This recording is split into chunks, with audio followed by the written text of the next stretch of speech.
Hey guys, this is Rafael from Relics.com. Greetings from Tennessee.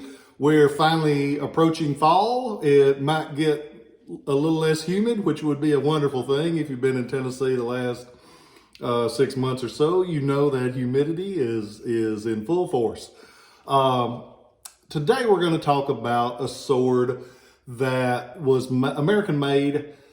It's often referred to as a wristbreaker.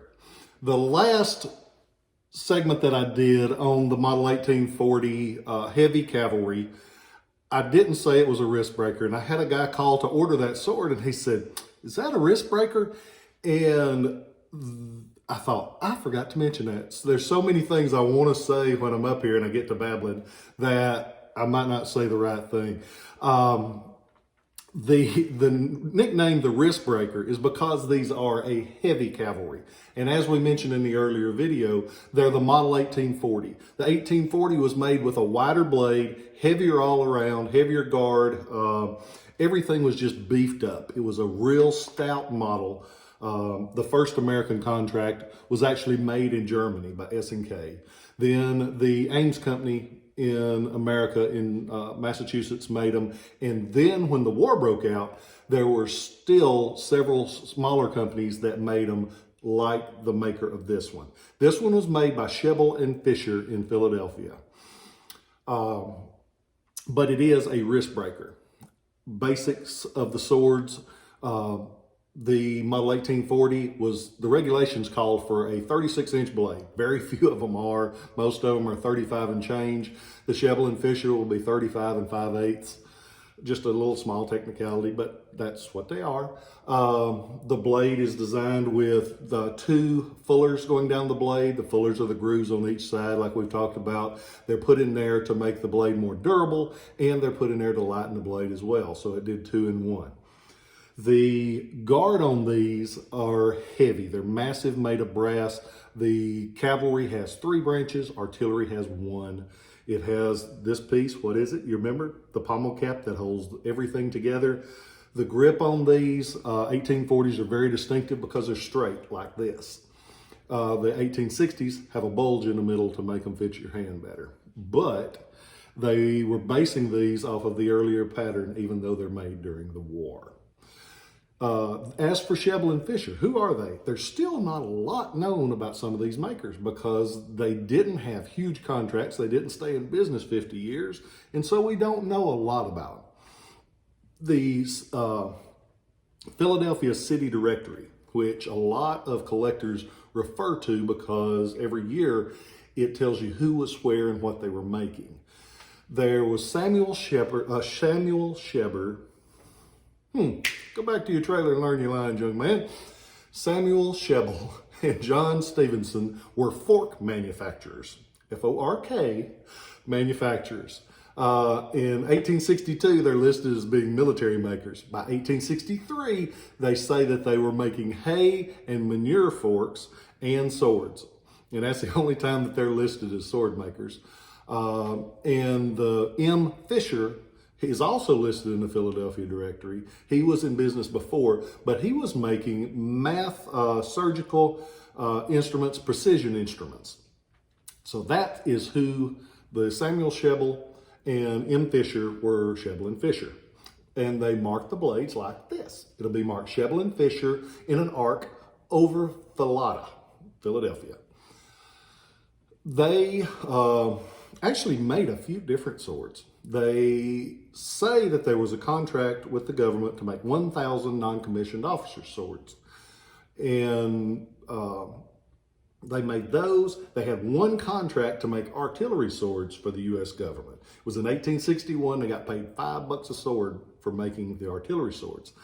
They didn't have, as of now, we haven't found any information stating that they had government contracts for these swords. Sorry, I forgot to put my iPhone on airplane mode when I did this. So, where was I? Thank you, AT&T. These swords, we hadn't found the contract information yet. With the computers of today, we're finding a lot of new information about many, many things. And hopefully we'll be able to figure these out one day. But there's a lot of them that show up. So it mentions in John Tillman's book, you hear me talk about that a lot because it's a great book, you ought to have it. He mentions in there that there's no reason that they would have went to all the trouble to do this machinery and produce these swords without expecting government contracts. Might not have gotten them, but that's a lot of work to go to. So these were either private purchase or could have went to a small state militia because they're not Ordnance Department inspected. You know, we've talked about the other swords, how they have U.S. and the inspector's initials. These don't show up with that because private purchase or a state contract where that wasn't required. As for this one, it's pretty. I like pretty things. I like I'm the old crow that likes the shiny stuff. This one, full-length blade, original guard, really pretty mellow golden tone to that brass. It's made of brass as well as the pommel cap. The original grip and wire is there. It's accompanied by the original American-made scabbard. The scabbard on these, and I say it's American-made because that's important. Most of these 1840s were made in Europe, in Germany, in France. So it's nice to have an American-made one. You can tell the scabbard on an American-made one because almost always the throat, which is the piece at the top of the scabbard that holds things in place, that piece right there, is made without screws. The imported version will have a screw on each side holding it in place. The American-made ones do not. And this one is American-made all the way. And go USA, woo! Viva Merca. Sorry, my caffeine has kicked in this morning and I've got a lot of it running through my veins. The swords, though, are really cool. This one is available on Shiloh Relics. You can go on there, you can check it out. I got views of both sides of the blade, real pretty blade. Got pictures of the grip from different angles. I tried to photograph everything because about 10 years ago, back in the earlier days of the website, I had maybe 8 pictures of a Spencer carbine. I sold it to the guy gets it, and he says, "You didn't have a picture of that nick on the underside of the stock." And I said, "Man, I'm sorry." He said, "Well, you just didn't take a picture of it because you didn't want me to know it was there." And I'm like, "No." And so now I try to take a picture of every angle because I don't want some thinking that I tried to screw them over. So that's why when you go on and you look at a musket, there will be 30 to 40 pictures of a gun because I want you to know exactly what you get before you get it. I hope when you open that box up, you think that this is better than he told me it was. Because I want you to be happy. I'm thankful for you because if it wasn't for you guys, I worked at Sears putting together lawnmowers before this. Loved the job. Didn't get paid crap, but I loved the job. But if it wasn't for you guys, I'd probably still be putting together lawnmowers at Sears or wearing a suit and tie every day to work. So I am eternally grateful that I get to be with you guys every day because I enjoy it. It lets me be around things. It gives me an excuse to buy things. I love going to shows because I'm going to get to buy something that I haven't had before. Great hobby. I love this hobby. I love that I get to do it. Please help somebody today.